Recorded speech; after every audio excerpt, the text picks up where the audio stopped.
தமிழரின் அரசியல் குரல் நேயர்களுக்கு அன்பு வணக்கம். இன்றைய காணொளியில் கைவினைப் பொருட்களின் காட்சிக்கூடம் ஒன்றை தரிசிக்க ராப்டரி கைவினைப் பொருட்கள் நுண்கலையகம் ஒன்றை நாங்கள் இன்று எமது காணொளியில் பதிவு செய்கிறோம். சுரேஷ்குமார் என்ற ஒரு முன்னாள் போராளி யாழ்ப்பாணம் கோப்பாய் கைவினைப் பொருள் தொழிற்சாலை ஒன்றை ஆரம்பித்து அதனை இலங்கையில் மட்டுமன்றி உலகளாவிய ரீதியில் பிரசித்தி பெற்ற ஒரு தொழிற்கூடமாக உருவாக்கியிருக்கும்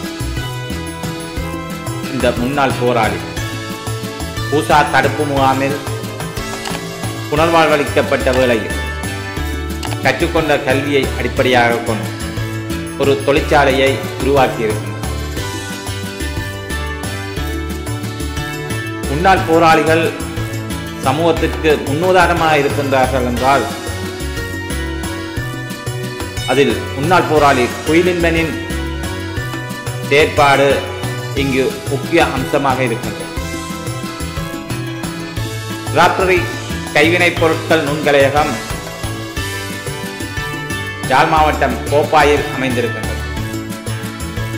இக்கலையகம் வடமாகாணத்தில் பிரசித்தி பெற்ற கைவினைப் பொருள் நுண்கலையமாக காட்சியளிக்கின்றது. வடமாகாணத்தில் மட்டுமன்றி இலங்கையிலேயே இப்படியொரு கைவினைப் பொருட்கள் காட்சியகம் இல்லை என்று சொல்கின்ற அளவுக்கு கோப்பாயில் இருக்கின்ற ராப்டரி கைவினைப் பொருட்கள் நுண்கலையகம் பிரசித்தி பெற்றிருக்கின்றது. இங்கு இருக்கின்ற பொருட்கள் இலங்கையில் மட்டுமன்றி உலகளாவிய ரீதியிலும் இந்த விற்பனையில் இருக்கின்றது. இந்த தொழிற்சாலை 25க்கும் மேற்பட்ட பயனாளிகள் பணியாளர்களாக இருக்கின்றார்கள். இவர்கள் பணியாளர்கள் என்ற ஒவ்வொரு பணியாளர்களும் ஒவ்வொரு வகையான கலைஞர்களாக இருக்கின்றார்கள். இது ஒரு கலைக்கூடமாக இருக்கின்றது. இது ஒரு நுண்கலைப்பீடமாக இருக்கின்றது. கலைகளை உற்பத்தி செய்கின்ற கலைஞர்களை உருவாக்குகின்ற ஒரு கலையகமாக ராப்டரி கைவினைப் பொருட்கள் நுண்கலையகம் இருக்கின்றது. இந்த தொழிற்சாலை பலருக்கு ஒரு முன்னுதாரணமான தொழிற்சாலையாகும். சமூகத்தில் காணப்படுகின்ற கழிவுப் பொருட்களை அடிப்படையாக கொண்டு வீட்டுக்கான அலங்கார பொருட்களை உற்பத்தி செய்கின்ற தொழிற்சாலையாகும். இத்தொழிற்சாலை காணப்படுகின்றது. இன்றைய காணொளி தொழிற்சாலையின் இயக்குநராக காணப்படுகிறது சுரேஷ்குமார் அவருடனான நேர்காணலாக இன்றைய காணொளி அமைகின்றது. பாருங்கள் இன்றைய காணொளிக்கு செல்லும். ராப்டரி கைவினைப் பொருள் கலைக்கூடத்தில் பொருட்களை கொள்ளுணர்வு செய்ய விரும்புவோர் அட்டையில் காட்டப்பட்டிருக்கின்ற விவரங்களுடன் தொடர்பு கொண்டு நீங்களும் பொருட்களை கொள்வனவு செய்யலாம். இலங்கையிலிருந்தும் பொருட்களை கொள்வனவு செய்யலாம். வெளிநாட்டிலிருந்தும் பொருட்களை கொள்வனவு செய்யலாம்.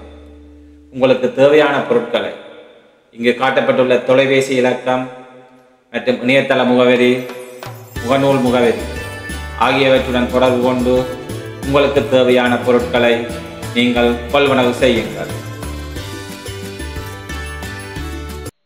தமிழரின் அரசியல் குரல், தமிழரின் அரசியல் அபிலாசைகளை வென்றெடுக்கும் அரசியல் அரங்கு, தமிழரின் உரிமை குரலாய் ஜனநாயக வழியில் அரசியல் ஆய்வுக்களம், தமிழரின் அரசியல் குரலாய் என்றும் உங்கள் ஊடகவியலாளர் எஸ். சசிகரன்.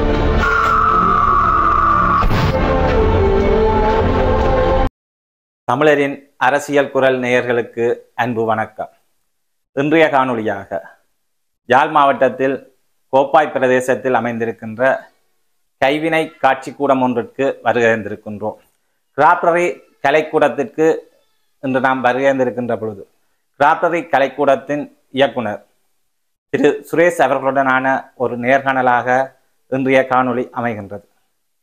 ராப்டரி நுண்பொருள் கலைக்கூடம் வடமாகாணத்தில் இருக்கின்ற கைவினைப் பொருள் கலைக்கூடங்களில் முன்னணி நிறுவனமாக காணப்படுகின்றது.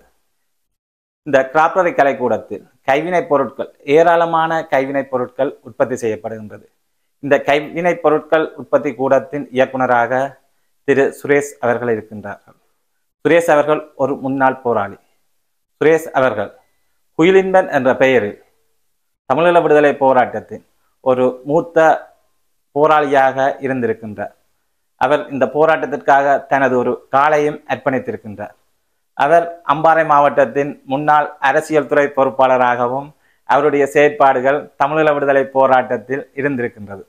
அவ்வாறான சுரேஷ் அவர்களுடன் இன்றைய நேர்காணல் அமைகின்றது. வணக்கம் சுரேஷ் அவர்களே. வணக்கம். வணக்கம். உங்களுடைய கலைக்கூடம் பற்றி நாம் இன்று ஆலோசிக்க இருக்கின்ற வேளையில் முதலில் உங்களை பற்றிய ஒரு அறிமுகம் தமிழரின் அரசியல் குரல் நேயர்களுக்காக செய்யுங்கள். முதல்ல அரசியல் குரல் என்ற கேள்விப்பட்ட அறியவே பயமா இருக்கு. ஏன்னா இன்றைக்கு தமிழர் அரசியல் இன்றைக்கு நடுத்தருவில் நிற்குது. அதை பார்க்குற நேரம் ஒரு பக்கம் வேதனையும் ஒரு பக்கம் கவலையுமா இருக்கிறது. உண்மையாகவே என்னுடைய பேர் தம்பிராஜா சுரேஷ்குமார். நான் மட்டக்களப்பு வாகரை என்னும் ஊர்லேயே பிறந்திருக்கிறேன். பிறந்து காப்புதா சாதாரண தரம் வரைக்கும் நான் மட்டக்களப்பு வாகர மாவட்ட கல்வி கற்றிருக்கிறேன். அதுக்கு பிறகு போராட்ட சூழல், போராட்டத்தில் இணைந்து கிட்டத்தட்ட போராட்டம் மௌனிக்கின்ற அந்த காலம் வரைக்குமே நான் போராளியாக என்னுடைய பணியை செய்திருக்கிறேன். என்னுடைய பணி என்பதை விட என்னுடைய கடமையை செய்திருக்கின்றேன். அதற்கு பிற்பாடு தடுப்பு முகாமிலிருந்து அதுக்கு வெளியேறி நான் கோப்பாயிலே இருந்தேன். அந்த நேரம் தான் இந்த கிராப்டரி என்கின்ற இந்த தொழிற்சாலையை, கைவினை தொழிற்சாலையை ஆரம்பித்தேன். அதற்கு பின்னாலே அதை ஆரம்பிப்பதற்கு அதற்கு உந்து சக்தியாக பல உள்ளங்கள் இருந்திருக்கு. அது பின்னுக்கு வருகின்ற இதை நான் குறிப்பிட நினைக்கிறேன். எனவே நான் ஒரு கைப்பணி தொழிற்சாலையை இயக்கி வருகின்ற ஒரு இயக்குனராக இருக்கின்றேன். நன்றி நன்றி. உங்களுடைய விடுதலை போராட்டத்தில் உங்களுடைய காலொன்றை நீங்கள் எங்கள் தேசத்துக்காக இழந்திருக்கின்றீர்கள். உங்களுடைய காலை நீங்கள் எங்கே இழந்தீர்கள்? காலை இழக்கவில்லை, ஆனால் 2 காலுமே பாதிக்கப்பட்டது. அதாவது பரலைஸ் என்று சொல்லுவாங்க. இடுப்புகளே உணர்ச்சிகளற்ற நிலையிலே முள்ளாந்தண்டிலே துப்பாக்கி குண்டு பட்டு விழுப்பு நாட்டு நான் கிட்டத்தட்ட 4 வருடங்களாக பரலைஸாக இருந்தேன். அதற்கு பிற்பாடு ஓரளவுக்கு நடக்கக்கூடிய அளவுக்கு நான் வந்தேன். இப்பொழுதும் நான் ஒரு மாற்றுத்திறனாளியாக தான் இந்த மண்ணிலே இருக்கின்றேன். எங்கு இது இந்த காலையிலிருந்து நான் விழுப்பு அடைந்தேன் என்பதற்கு எங்களுடைய தாயம் அன்பு போருக்காக நான் ஒரு தகலத்திலே நானும் விழுப்பு அடைந்திருக்கின்றேன். விடுதலை போராட்டத்தில் நீங்கள் ஒரு பரிமாணமுடைய ஒரு போராளியாக, பல்துறைசார் ஆற்றலுடைய போராளியாக நீங்கள் இருந்திருக்கின்றீர்கள். ஒரு அரசியல் துறை போராளியாக மட்டுமன்றி விடுதலை புலிகள் இயக்கத்தின் பல்வேறு திறமைகளையும் உடைய ஒரு போராளியாக நீங்கள் வலம் வந்திருக்கின்றீர்கள். புகைப்படத்துறையிலும் நீங்கள் ஒரு ஆர்வமுடையவர்களாக இருக்கின்றீர்கள்.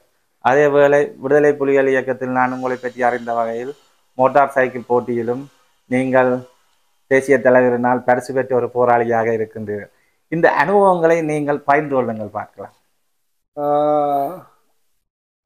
அனுபவங்கள் உண்மையாகவே நான் இவ்வாறான பேட்டிகளை தவிர்த்து வருவது உண்டு. இருந்தாலும் எங்களுடைய ஆவணங்கள் என்பது கட்டாயமாக அங்கீகாரத்திலே ஆவணப்படுத்தப்பட்டிருக்க வேண்டும். அடுத்த சந்ததிக்கு தெரியப்படுத்த வேண்டும். உண்மையாக விடுதலை போராட்டம் என்பது அது ஒரு பல பரிமாணம். அது ஒரு மிகப்பெரிய பல்கலைக்கழகம்.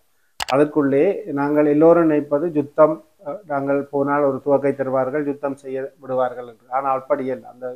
அந்த போராட்டம், அந்த விடுதலை அமைப்பு எங்களை ஒரு மனிதனாக, ஒரு நல்ல மனிதனாக முதலில் எங்களை பிடம் போட்டது. ஒரு நல்ல மனிதராக வந்தால் எங்களிடம் மற்ற எல்லா அம்சங்களுமே எங்களிடம் தானாக சேர்ந்தது. அந்த வகையிலே எங்களை ஒரு நல்ல மனிதனாக எங்களை பிடம் போட்டது என்றால் அது அந்த விடுதலை போராட்டம் தான். அதற்கு பிற்பாடு எங்களுக்கு ஒவ்வொரு பணிகளும் தரப்படுகின்ற போது அந்த பணிகளிலே நாங்கள் இதய சுத்தியோடு எங்களுடைய தலைமைக்கு விசுவாசமாக நாங்கள் செயற்படுகின்ற போது அது உண்மையாகவும் நேர்மையாகவும் அந்த செயற்பாடு அமைகின்றது. அதன் அடிப்படையிலே நாங்கள் எங்களுக்கு தரப்பட்ட ஒவ்வொரு பணிகளையும் சிறப்பாக நாங்கள் செய்திருக்கின்றோம் என்று நான் நினைக்கின்றேன். இது இந்த புகைப்பட கலைஞன் மோட்டார் உந்துருளி ஓட்டம் என்பது கப்பாலே என்னை பொறுத்தவற்றிலே நான் எல்லா கலைகளையுமே தெரிந்திருக்க வேண்டும் என்கின்ற மனநிலையை உடையவன். அது எல்லோருக்கும், என்னோட பழகிய நண்பர்கள்லேருந்து எல்லோருக்குமே அது தெரிந்த விடயம். அந்த வகையிலே நான் உந்துருளியாக இருந்தாலும் சரி, வாகனமாக இருந்தாலும் சரி, மற்றவர்களை விட ஒரு வித்தியாசமாக அல்லது வித்தியாசமான ஒரு பாணியை கையாள வேண்டும் என்று நினைத்து நான் அதிலே செயற்படாது எந்த விடயமாக இருந்தாலும் சரி. அவ்வாறு தான் அந்த உந்துருளியோ அல்லது வாகன ஓட்டத்திலேயோ கூட மிகச் சிறப்பாக பாராட்டுகளை பெற்றிருக்கின்றேன். இந்த புகைப்படத்துறை என்பதிலே நான் ஒரு புகைப்பட ஒரு சீராக்கப்பட்ட ஒரு புகைப்படத்தை படித்த ஒரு கலைஞர் அல்ல. ஆனால் அனுபவ ரீதியாக நிறைய புகைப்படங்களை எடுத்து ஒரு புகைப்படம் மதிப்புக்குரிய எங்களுடைய தலைவரிடம் அந்த சென்ற போது அந்த புகைப்படத்துக்கு எனக்கு பாராட்டு தெரிவிக்கப்பட்டு எனக்கு அப்பொழுது இருந்த D70 கேமரா நினைக்கிறேன் அதை எனக்கு பரிசாக தந்தார். அதெல்லாம் நடந்து முடிந்த பிரச்சனைகள். ஆனால் அதை மீள நாங்கள் ஞாபகப்படுத்த வேண்டிய இந்த காலகட்டம் இருக்கின்றது. நண்பர் அவர்கள் அறிந்ததை கேட்கின்ற போது அதை நான் மறைப்பது சரியானதாக இருக்காது. எனவே அவ்வாறு பாராட்டுகளையும் இதே போன்று நிறைய விடயங்களுக்கு நாங்கள் எங்களுடைய தலைமையினால் பாராட்டுகளை பெற்றிருக்கின்றோம். அவரால் கௌரவிக்கப்பட்டிருக்கின்றோம். இதே போன்று பல என்னோடு இருந்த எத்தனையோ போராளிகள் இப்படி பாராட்டுகளை பெற்றிருக்கின்றார்கள். கௌரவம். நீங்கள் மாற்றுத்திறனாளியாக இருந்து கூட இந்த உந்துருளி போட்டியில் நீங்கள் 2ஆம் இடம் பெற்றிருந்தீர்கள். அதை நான் அவதானித்திருந்தேன். அப்போது நீங்கள் 2ஆம் இடம் பெற்றது இது உங்களோட அது 2ஆம் இடம் பெற்ற அனுபவம். நீங்கள் ஒரு மாற்றுத்திறனாளியாக இருந்து வலுவான போராளிகள் மத்தியிலும் நீங்கள் ஒரு முன்னணி 2ஆம் இடத்தை பெற்றது பற்றி உங்களுடைய உணர்வுகள் எப்படி இருந்தது? இல்லை, எனக்கு அதாவது ஒரு பிரத்யேகமாக இருந்த ஒரு இடத்திலே எதர்ச்சியாக அங்கே உந்துருளிகள் வரப்பட்டன. அப்பொழுது அந்த ஃபீல்ட் பைக்னு சொல்கிறேன் 250cc ஃபீல்ட் பைக் என்பது எனக்கு ஒரு கைவந்த கலை. அது எனக்கு ஒரு மிக விருப்பமான TTR என்று சொல்லுவார்கள். விருப்பமான அதிலேயே நான் நிறைய தடவை நான் எதிரியினுடைய தாக்குதலில் இருந்து தப்பி இருக்கின்றேன். அதனால் அதை எனக்கு ஒரு விருப்பமான அந்த இடத்திலே தான் மதிப்புக்குரிய தலைவர் அவர்கள் அந்த உந்துருளிய பயிற்சிக்காக ஒரு இடத்துல வந்திருந்த போது நானும் போகின்ற போது அப்பொழுது என்னை கண்டுபிடி சொன்னார், நீ இவருக்குரிய இதுதானே இது என்று சொல்லிவிட்டு அப்போ அதில் இருந்த பயிற்சியை செய்த ஆசிரியர்ல இருந்து எல்லோரும் உந்துருளிய ஒரு குறிப்பிட்ட தூரம் ஓட வேண்டும். அப்போ எனக்கும் நீ ஓடுவேன் என்று சொல்ல அப்போ நானும் எடுத்து உருவாக்க ஓடுன இடத்துல அங்கே 2வது இடத்துல நான் பெற்றுக்கொண்டேன். அப்போ அவர் கூப்பிட்டு பயிற்சியை பெற்றவர்களை விட நீ ஓடுகின்றாய், ஒரு ஒழுங்கில்லாத அறவுற மனிதனாக இருந்து நீ ஓடுகின்றாய்ன்னு எனக்கு பாராட்டி அதற்கு பிற்பாலே அது ஒரு பெரிய கதை. இவ்வாறு தான் இருக்கின்றது. விடுதலை போராட்டத்தில் பல்வேறு பரிமாணங்களில் தன்னை அடையாளப்படுத்தி கொண்ட குயிலின்பன் அவர்கள் தற்பொழுது சமூகத்தில் பொது வாழ்க்கையில் ஈடுபட்டிருக்கின்ற பொழுது கிராப்டர் என்ற பெயரில் ஒரு நுண்கலை கலையகம் ஒன்றை உருவாக்கி கைவினைப் பொருட்களை உற்பத்தி செய்து வருகின்றார். இந்த கைவினைப் பொருட்கள் உற்பத்தி கூடத்தின் தோற்றம் வளர்ச்சி பற்றி உங்களுடைய கருத்துக்களை நீங்கள் பதிவு செய்யுங்கள்.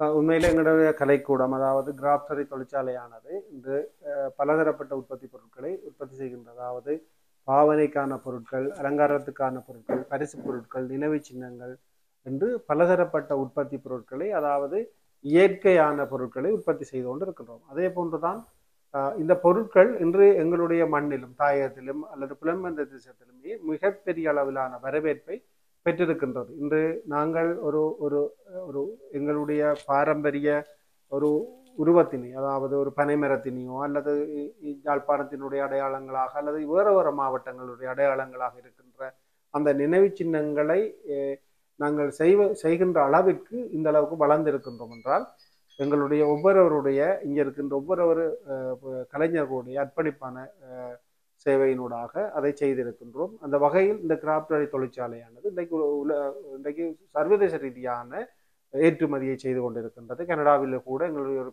மிகப்பெரிய விற்பனை தளத்தை இருக்கின்றது. அதே போன்று நாங்கள் இன்னும் அண்மையில் சில மாதங்களிலே நாங்கள் பிரான்சில் கூட இன்னும் ஒரு விற்பனை தளத்தினை திறப்பதற்குரிய ஏற்பாடுகளை செய்து கொண்டிருக்கின்றோம். இப்படி பலதரப்பட்ட இடங்களிலே நாங்கள் இந்த உற்பத்திகளை விற்பனை செய்வதற்குரிய ஏற்பாடை செய்து கொண்டிருக்கின்றோம். இங்கு எங்களுடைய தொழிற்சாலையிலே கிட்டத்தட்ட 25க்கு மேற்பட்ட முழுநேர பணியாளர்கள் இங்கே பணிபுரிந்து கொண்டிருக்கின்றார்கள். இங்கு பலதரப்பட்ட நடைமுறைகளோடு பலதரப்பட்ட பிரிவுகளாக அதை நாங்கள் பிரித்திருக்கின்றோம். ஒன்று உற்பத்தி பகுதி, அச்சுப்பதித்தல் பகுதி, நிர்வாக பகுதி என்று நாங்கள் அதை பிரித்து அது ஒரு இயங்கு நிலையிலே இப்பொழுது இயங்கிக் கொண்டிருக்கின்றது. எங்களை பொறுத்தளவிலே அதிகமான உற்பத்தி பொருட்கள் நாங்கள் வெளிநாடுகளுக்கு ஏற்றுமதி செய்கின்றவர்களாக இருக்கின்றோம். அது எங்களுடைய தமிழர்களுடைய பாரம்பரிய அடையாளங்களாக இருக்கின்ற தமிழ் என்கின்ற அந்த அடையாளத்தினூடாக அது மிகப்பெரிய அளவிலே அது இந்த பொருட்கள் வெளியிலே மக்கள் பெற்றுக்கொள்வதிலே ஆர்வம் காட்டி வருகின்றனர். அண்மையிலே கூட நாங்கள் தமிழ் மணிக்கூடு என்ற நாங்கள் அறிமுகப்படுத்தியிருந்தோம். அது மிகப்பெரிய அளவில் எங்களுடைய மக்களிடம் அது சென்றிருக்கின்றது. அப்படி எங்களுடைய கலாச்சாரம், எங்களுடைய பாரம்பரியங்களை இந்த மண்ணிலே இருக்கின்ற அதாவது இந்த மண்ணிலே இருக்கின்ற மக்கள் என்றாலும் சரி, புலம்பெயர்ந்து இருக்கின்ற மக்கள் என்றாலும் சரி, அதை அதிக அளவில் விரும்பி வாங்குகின்ற தன்மை இருப்பதை காணக்கூடியவாறு இருக்கிறது. கிராப்டரி கலைக்கூடத்தில் எத்தனை வகையான பொருட்களை நீங்கள் உற்பத்தி செய்கின்றீர்கள்? நாங்கள் கிராப்டரி கலைக்கூடத்தில் எத்தனை வகையான பொருட்கள் என்பதற்கு அப்பாலே எங்களுடைய உற்பத்தி தொழிற்சாலையிலே வெளியிலே இருந்து வருகின்ற வாடிக்கையாளர்கள் என்னத்தை விரும்புகின்றார்களோ அதற்கேற்ற வகையிலே என்னென்ன கழிவுப் பொருட்கள்? கழிவுப் பொருட்கள் வந்து பிரதானமாக சிரட்டையை பயன்படுத்துகின்றோம். அடுத்தது கடல் சார்ந்த கழிவுப் பொருட்கள், உதாரணமாக சிப்பி, சோகி, இந்த சங்கு, அந்த கழிவுப் பொருட்களை பயன்படுத்துகின்றோம். மரத்திலே இருக்கின்ற கழிவுப் பொருட்கள், பெரிய பெரிய மரக்காலையிலே கழிக்கின்ற மரங்களை நாங்கள் கொள்வதாக செய்து அந்த மரத்திலே சிற்பங்களை வடிக்கின்றோம். அதே போன்று மரவேர், மரப்பட்டை, இப்படி இதர என்ன கழிவுப் பொருட்கள் எங்களுடைய மண்ணிலே இருக்கின்றதோ அந்த கழிவுப் பொருட்களை ஒரு முடிவுப் பொருட்களாகி அது ஒரு உச்ச பயன்பாடுள்ள பொருளாக மாற்ற வேண்டும் என்றுதான் என்னுடைய சிந்தனையில் இருக்கிறது. ஏனென்றால் ஒரு நல்ல மரத்தையோ நல்ல பலகையோ எடுத்து நாங்கள் ஒரு நல்ல பொருளை உருவாக்குவதை விட ஒரு கழிவான பொருளை எடுத்து அது உச்சமான பயன்பாட்டு பொருளாக எடுக்கின்ற போது பார்க்கின்றவர்களுக்கு ஒரு வியப்பாகவும் இருக்கின்றது. அது ஒரு லாபத்தையும் எங்களுக்கு அதிக அளவிலே தரக்கூடியவாறு இருக்கிறது. அதே சிரட்டை என்பது ஒரு கழிவுப் பொருள். இன்றைக்கு உங்களுக்கு தெரியும், சிரட்டை என்பது இன்றைக்கு ஒரு உச்ச பயன்பாடு உள்ள பொருளாக நாங்கள் மாற்றியிருக்கிறோம். யாழ்ப்பாணத்தில் சிரட்டைக்கான கிராக்கி இப்ப கூடி இருக்கிறது. பாவிக்கிறதை விட பொங்கண்ட தேவைகளுக்கும் அதிக சிரட்டைகள் பாவிக்கப்பட்டு வருகிறது. இப்பொழுது எங்களுக்கு இந்த சிரட்டை எடுப்பதிலே பெரிய சிரமமாக இருக்கிறது. உங்களுக்கான உள்ளூர் சந்தை வாய்ப்பு எவ்வாறு இருக்கின்றது? உள்ளூரில் உங்களுடைய உற்பத்திகள் சந்தைப்படுத்தலில் நீங்கள் எவ்வாறான சிரமங்களை எதிர்கொள்கின்றீர்கள், இல்லாட்டி இதற்கான வாய்ப்புகள் எவ்வாறு இருக்கின்றது என்பதை பற்றி நீங்கள் ஒரு விளக்கம் ஒன்று தாருங்களேன். உள்ளூரிலே எங்களுக்கு சிரமம் வாய்ப்புகள் என்பதை நாங்கள் வகைப்படுத்த முடியாது. எங்களுக்கு சிரமம் என்பது மிக குறைவான விஷயமாக இருக்கிறது. ஏனென்றால் நான் உங்களுக்கு முதல்ல குறிப்பிட்டது போல எங்களுடைய தாயத்தில் இருக்கின்ற வளங்களைத்தான் நாங்கள் பயன்படுத்துகின்றோம். உதாரணமாக நாங்கள் இயற்கையாக வருகின்ற மரங்களையோ அல்லது இதுகளையோ நாங்கள் பயன்படுத்துவதில்லை. இயற்கையாக வருகின்ற மரங்களைத்தான் நாங்கள் பயன்படுத்துகின்றோம். செயற்கையாக வருகின்ற உதாரணமாக எம்டிஏ போட் அல்லது ஒரு பிளாஸ்டிக்கோ அவ்வாறான பொருட்களை நாங்கள் எங்களுடைய மண்ணிலே விளைகின்ற முதிரை, தேக்கு, பலா, பூவரசு, மகோக்கனி, மலைவம்பு இப்படியான மரங்களை நாங்கள் பயன்படுத்துவோம். அதே போன்று சிரட்டை, நாங்கள் தூக்கறிகின்ற ஊமல், அதெல்லாம் ஒரு மிகப்பெரிய பேசு பொருளாக நாங்கள் அதை மாற்றி இன்றைக்கு ஏற்றுமதி பொருளாக செய்திருக்கின்றோம். அதில் உண்மையாகவே எங்களுக்கு இந்த மண்ணிலே இருக்கின்ற எங்களுடைய மக்கள் அல்லது இங்கே இருக்கின்ற அரசு திணைக்களங்கள் அல்லது ஒரு தனியார் நிறுவனம் கூட தன்னுடைய அடையாளங்களை அதிலே பொறித்து அப்படி எடுப்பதும் தொடர்ச்சியாக எங்களிடம் சில நிறுவனங்கள் அவர்கள் தொடர்ந்து எங்களிடையே எடுப்பதும் வளமையான ஒரு விஷயமாக இருக்கின்றது. அதை விட முக்கியமான மனிதர்கள் இங்கு வருகின்ற போது அது உலக ராஜதந்திரியாக இருக்கலாம், சர்வதேச ராஜதந்திரியாக இருக்கலாம், அல்லது இங்கே இருக்கின்ற ஒரு உதாரணத்துக்காக அண்மையில கூட ஜனாதிபதி வந்தார் அல்லது பிரதமர் வந்தார். வருகின்ற ஒவ்வொருவரும் வருகின்ற போதும் அந்த பிரதான நினைவு சின்னத்தை செய்கின்றவர்களாக நாங்கள் இருக்கின்றோம். இன்னொரு நாட்டினுடைய ஜனாதிபதி வருகின்ற போது அல்லது இன்னொரு நாட்டினுடைய தூதுவர்கள் வருகின்ற போது அது எங்களுக்கு தான் அந்த பிரதானமான பொறுப்பு தரப்படுது. அப்பொழுது நாங்கள் நினைக்கின்றோம், நாங்கள் செய்கின்ற சேவை அல்லது நாங்கள் செய்கின்ற பொருள் அது சரியான மன நிறைவு அவர்களுக்கு கொடுத்ததன் வடிவாக திரும்ப வருகின்ற இந்தியாவினுடைய ஜனாதிபதிக்கு கூட இங்கிருந்து ஒரு நினைவு சின்னத்தை செய்து கொண்டு கொடுத்திருக்கின்றார்கள். அது ஒரு பெரிய விஷயம், வளர்ச்சி. அதுவும் இந்தியாவிலிருந்து வந்த அமைச்சர் எங்களிடம் வந்து இது இது எங்களுடைய இந்திய ஜனாதிபதிக்கு விருப்பம், இதுல ஒன்று செய்து தர முடியுமா என்று. ஏனென்றால் இந்தியா என்பது கைப்பணித்துறையிலே எங்கேயோ வளர்ந்து கொண்டு அந்த நாட்டிலே இருந்து கொண்டு வந்து எங்களோட மண்ணிலே நாங்கள் செய்கின்ற பொருள் இதை கொடுக்க வேண்டும் என்று விரும்புவது எங்களை நிறுவனம் என்பதற்கு அப்பாலே எங்களுடைய இந்த தாயகத்தில் இருக்கின்ற கைப்பணியாளருக்கு கிடைத்த ஒரு மிகப்பெரிய அந்தஸ்து தான் நான் சொல்லுவேன். வாழ்க்கையான செய்தி, சந்தோஷமான செய்தி. உங்களுடைய கைவினை பொருட்களை இந்த வெளிநாட்டில் இருக்கின்றவர்கள் பலர் கொள்வனவு செய்ய முற்படுகின்றார்கள். அவர்கள் கொள்வனவு செய்வதற்கு அவர்களுக்கான ஒரு இலகுவான பாதையாக நீங்கள் என்ன வழிகாட்டலை நீங்கள் அவர்களுக்கு சொல்ல விரும்புகிறீர்கள்? உங்களுடைய பொருட்களை என்ன மாதிரி வெளிநாட்டுக்கு நீங்கள் அனுப்புவீர்கள்? அவர்கள் அந்த பொருட்களை என்ன மாதிரி உங்களிடமிருந்து கொள்வனவு செய்ய முடியும், அதற்கான ஏற்றுமதி சார்ந்த ஒரு பாதை எவ்வாறு ஒழுங்கமைக்கப்படலாம் என்பது பற்றிய ஒரு புலம்பெயர் மக்களுக்கு உங்களுடைய ஒரு கருத்துக்களை பகிர்ந்து கொள்ளுங்கள். என்ன உண்மையான பிரச்சனை என்னவென்றால், நாங்கள் வியாபாரத்துக்காக நாங்கள் எப்போதும் எங்களுடைய தொழிலை நாங்கள் செய்யக்கூடாது. ஆனால் இது உண்மையாக அந்த பொருள் நாங்கள் ஒரு பொருளை செய்து விட்டு காசை வேண்டி விட்டால் எங்களுக்கு அது நிறைவே தராது. ஒரு கலையாக அந்த பொருளை ஒரு வாடிக்கையாளர் கொடுக்கின்ற போது அவர் அதை ஆச்சரியப்பட்டு மிக அழகா இருக்கிறது நாங்கள் வாங்குகின்ற காசை விட எங்களுக்கு அது ரெட்டிப்பு மகிழ்ச்சியை தரும். அவர் அந்த பொருளை பார்த்து ஆச்சரியப்படுறதும் விரும்புகிறோம். ஏன்னா அதைத்தான் நாங்கள் விரும்புகிறோம். இங்க இருக்கின்றவர்களும் நீங்கள் கேட்டால் கலைஞரிடம் இந்த பொருளை பற்றி சொல்லுங்கள் என்றால், இந்த பொருளை நான் செய்தால் அந்த பொருளை நான் வாங்க வேண்டும் என்ற உணர்வு எனக்கு வருகிறது என்றால் அந்த அளவுக்கு அவர்கள் அதில் ஈடுபாடு இருக்கின்றார்கள். அப்படித்தான் நாங்கள் பொருட்களை செய்கின்றோம். சில நேரங்களில் சில சங்கடங்கள் வருவதற்குரிய வாய்ப்புகள் இருக்கின்றன. ஏற்றுமதி பாதை அப்படி ஏற்றுமதி பாதை என்பது உண்மையிலே நீங்கள் எங்களுடைய நேரடியாக கிராஃப்ட்.lk என்கின்ற இணையதளத்திலோ அல்லது எங்களை வாட்ஸ்அப்லயோ அல்லது எங்களுடைய முகப்பு புத்தகத்திலேயோ அல்லது இன்ஸ்டாகிராமிலேயோ நீங்கள் தொடர்பு கொள்கின்ற போது என்ன முகவரி கிராஃப்ட்.lk என்கின்ற வெப்சைட்டிலேயோ அல்லது ஃபேஸ்புக் கிராஃப்டரி என்று, அதே மாதிரி இன்ஸ்டாகிராம் நீங்கள் கிராஃப்டரி என்ற இதுலேயோ நீங்கள் தொடர்பு கொண்டீங்க என்றால் நாங்கள் உங்களுக்குரிய அதை எந்த பொருளை எவ்வாறு அனுப்பலாம் அல்லது எவ்வாறு உங்களுக்கு கிடைக்கக்கூடிய மாதிரி செய்ய முடியும் என்பது தொடர்பான அறிவுறுத்தல்களை நாங்கள் தருவோம். உங்களுடைய தொலைபேசி இலக்கத்தை, எங்களுடைய பிரதானமான தொலைபேசி இலக்கம் 077 38 42 191. அது என்னுடைய பர்சனலான நம்பராக திருப்பி சொல்லுங்க. 077 38 42 191. எங்களுடைய தொழிற்சாலையினுடைய இலக்கம் 077 14 000 59. இந்த இலக்கங்களோடு நீங்க தொடர்பு கொள்கின்ற போது அவர்கள் உங்களுக்கு சரியான ஒரு தகவலை தருவார்கள். சில வேளைகளில் என்னுடைய இலக்கத்துக்கு தொடர்பு கொள்வதில் சிரமமாக இருந்தால், நான் நிறைய வேலைகளை சில ஒன்று கூடல்கள் இருக்கின்ற போது கூட என்னுடைய தொலைபேசியை நான் ஒரு சைலண்ட்லே விட்டு இருக்கின்ற காரணங்களும் இருக்கின்றது. இருந்தாலும் நீங்கள் வாட்ஸ்அப்பில் உங்களுடைய வாய்ஸ் மெசேஜ்களை நீங்கள் குரல் பதிவுகளை செய்கின்ற போது அதற்குரிய பதிலை நாங்கள் தருவதற்கு தயாராக இருக்கின்றோம். இது ஏற்றுமதி செய்கின்ற பொருட்கள் 2 வகையாக ஏற்றுமதி செய்யப்படுது. நாங்கள் சிரட்டையாலை செய்யப்படுகின்ற பொருட்கள் உண்மையாகவே நாங்கள் விமானத்திலே அனுப்புகின்ற போது அது அங்கத்திய அதை கையாளுகின்றவர்கள் அதை கையாளுகின்ற விதம் தவறாக இருக்கின்ற போது அது உடைகின்ற தன்மை கூடுதலாக இருக்கு. எனவே அதை கப்பலிலே அனுப்புகின்ற போது அது சரியாக நேர்த்தியாக போய் சென்றது. அதே நேரம் விமானத்தில் அனுப்ப வேண்டிய பொருட்களும் இருக்கின்றது. அதையும் நாங்கள் விமானத்திலே வாடிக்கையாளர்கள் எதை தேர்வு செய்கின்றார்களோ அதை நாங்கள் எண்ணத்தின் மூலமாக அனுப்ப முடியும் என்பதற்குரிய ஏற்பாடை நாங்கள் செய்ய தயாராக இருக்கின்றோம். அதே நேரம் சில பொருட்களை நீங்கள் கால வேளைக்கு எங்களோட அணுகி செய்கின்ற போது அது நாங்கள் அதை நிறைவான ஒரு சேவையை உங்களுக்கு வழங்க முடியும். நாங்கள் ஆர்டர் தர வேண்டும். ஏனென்றால் கப்பல் கிட்டத்தட்ட இப்பொழுது 50 நாட்கள் எடுக்கின்றது ஒரு கப்பலிலே ஒரு பொருளை போடுவதென்றால்.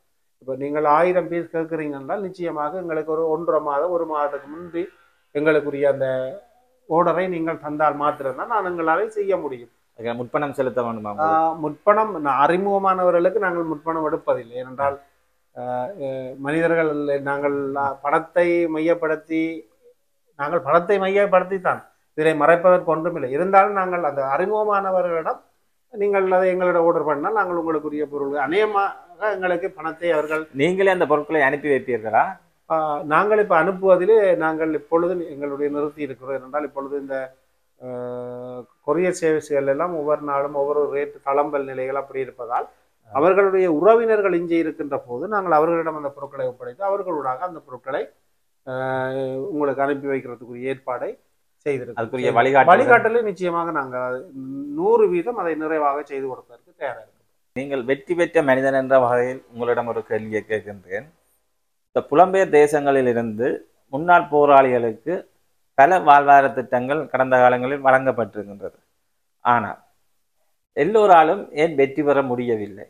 இதில் உங்களை போன்ற ஒரு சில மனிதர்களால் தான் அந்த வெற்றியை, இந்த இலக்கை அடைய முடிந்திருக்கின்றது.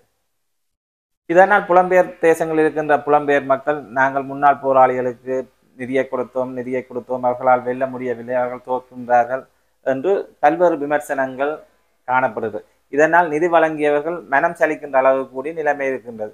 இந்த வெற்றி தோல்விக்கான காரணங்கள் எவ்வாறு இருக்கின்றது என்று நீங்கள் இந்த சந்தர்ப்பத்தில் பதிவு செய்ய விரும்புகின்றீர்கள்? நான் இந்த தடுப்பு முகாமிலிருந்து விடுதலை பெற்று வரும்போது நான் ஒரு ஒரு பேக்கோட தான் வந்தேன். என்னட்ட வழிச்செலவுக்கு காசு இருக்குல்ல, ஆனால் வழிச்செலவுக்கு இருந்த விஷயம் வந்து ஒரு முயற்சி. முயற்சி என்ற ஒன்று இருந்தது என்னட்ட. அதைத்தான் நான் மூலதனமாக்கினான்.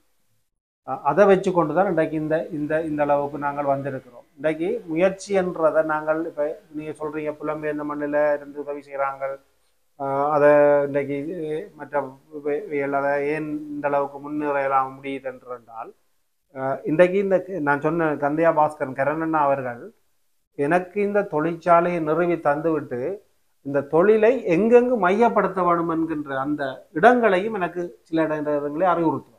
இப்போது கூட என்னுடைய வாட்ஸ்அப்புக்கோ மெசேஞ்சருக்கோ எங்க உலகத்துக்கு எங்க போனாலும் எங்க இந்த கைப்பணிசார் உற்பத்திகளை நவீனத்துவமான உற்பத்திகளை எல்லாம் காண்கின்றாரோ அதனுடைய போட்டோ வீடியோக்களை அனுப்புவார். அவர் மட்டுமில்லை, அவருடைய துணைவியார் கூட அந்த வேலையை செய்து கொண்டிருக்கின்றார். அப்ப நாங்கள் இப்போ எங்களுடைய வேதாகமத்திலே ஒரு பழமொழி இருக்கின்றது, ஒருவனுக்கு மீனை கொடுப்பதை விட அவனுக்கு தூண்டிலை கொடு. அப்போ அவன் வாழ்க்கை உள்ளாவே அவன் மீனை பிடித்து அவனுடைய உணவை, அதே மாதிரி தான் இந்த செயற்பாடு நடக்கின்றது. அதற்காக நான் அவர்கள் பணத்தை கொடுத்தது பிழை என்று சொல்ல வரையில்லை.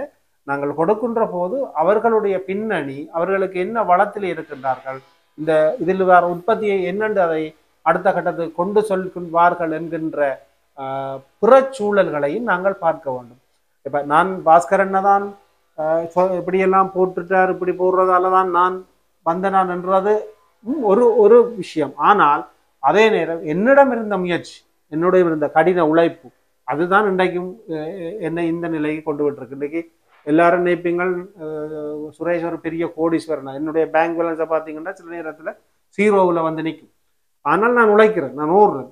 உழைக்கிறத எல்லாம் இந்த தொழிலோடு நான் ஒன்று சொல்றேன். நான் இப்போ 1 லட்சம் உழைச்சால் ஒரு 10,000 25,000 தான் நான் என்னுடைய செலவுக்கு எடுப்பேன். மற்றதை நான் இந்த தொழிலோடே போட்டு இரண்டு கொண்டு வரேன். நீங்கள் நினைப்பீர்கள் இந்த தொழிற்சாலையில் பணி வைக்கிறவர்களிலே எனக்குத்தான் ஒழுங்கான வீடு இல்லை. என்னுடைய வீட்டிலே மழை பெய்ஞ்சால் நான் என்னுடைய மனைவி பிள்ளை எல்லாம் எழுப்பி கொத்தி கொண்டு தான் இப்போவும் இருக்கிறோம். ஏன் நான் அதை வீட்டை கட்டவில்லை, அதை செய்யவில்லை என்றால் இந்த தொழிலை ஒரு நிறைவான ஒரு தொழிலாக நாங்கள் ஆக்க வேணும். அதற்கு பிற்பாடு அது எங்களுக்கு ஒரு நல்ல ஒரு நிலையை தரும்.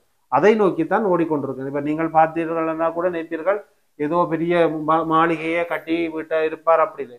எங்களுடைய தொழிற்சாலையில் இருக்கிற மற்றவர்களை தொழில் செய்கின்றவர்களை விட நான் என்னுடைய வீடு மிக கடினம், மிக கஷ்டமான ஒரு தகரத்தை போட்டுக்கொண்டுதான் நான் ஒரு இதுல இருக்கிறேன். உங்களுடைய தனிமனித முயற்சி பாராட்டத்தக்கது. உங்களுடைய அலுவலகத்தில் ஒரு வசனம் இருக்கிறது, விதி ஒரு கதவை மூடினால் நம்பிக்கை மற்றொரு கதவை திறக்கும் என்று.